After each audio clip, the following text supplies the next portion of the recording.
कि मेहनत करके कितनो रुपया कमैबा आचरा के सुख बबुआ कतहू न पैबा सपना न होई कब पूरा रे बबुआ माई बिना जिंदगी अधूरा रे बबुआ माई बिना जिंदगी अधूरा।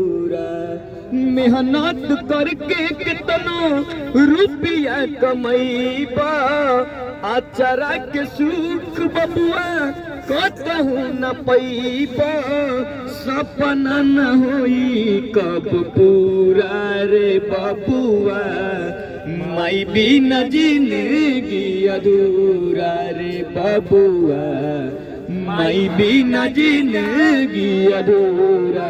भैया कितना भी पैसा कमा लीजिए लेकिन जब तक माँ का प्यार नहीं, माँ का आशीर्वाद नहीं, बहुत अच्छा।